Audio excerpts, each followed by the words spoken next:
saaxiibayaal ku soo dhawaada cashirkeena maanta waxa uu inoo bilaaban doonaa waa thousand nights and night alf layl wa layl aliirada qisadan waa qiso carbeed oo aad u qurux badan inaad heli doontaan I'm sure that one huwa midaas ma sha Allah ila dhageyso waan saaxiib la socod waan halkaanaad ka daawan doontaa insha Allah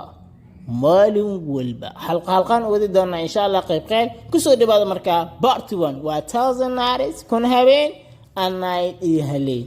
habeen waxa loo yaqaanaa alf layl wa layl aliirada qisada part 1 qaybteedii koowaad. This is one of the Arabic history tani waa mid kamid ah taariikhaha carbeed. This is one of tani waa mid kamid ah the Arabic history taariikhaha carbeed which must be in attention taasoo in badan loo feejignaan jiray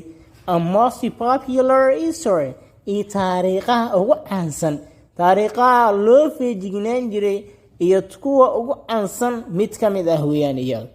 It was waxay ahayd markaa qisada one of the Arabic kings mid kamid ah boqorada carab one of the Arabic kings mid kamid ah boqorada carab when he get married markii uu guursado with a girl gabar markuu guursadaba and sleeps with her una la seexda iyada one night han habeen markuu la seexdo he was killing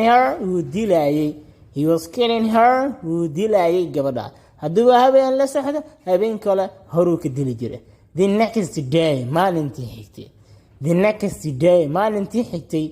then kadibna maalintii xigta markuu hal habeen la seexana maalintada horuu ka dila then kadib he got married wuxuu guursaday one of the king's girls mid kamid ah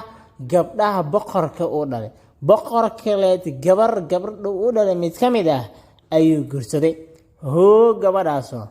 Allah gifted her ilaahay uu siiyey iyado kaanin aqli ayuu siiyey ilaahay ayaa aqli u hadiyay oo aqli siiyey kaleed waxaa lagu magacaabay gabadha Shahrazad ayaa loo yaqiinay.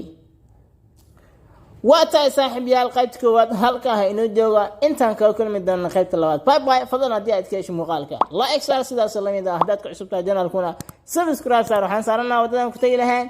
600,000 subscribers.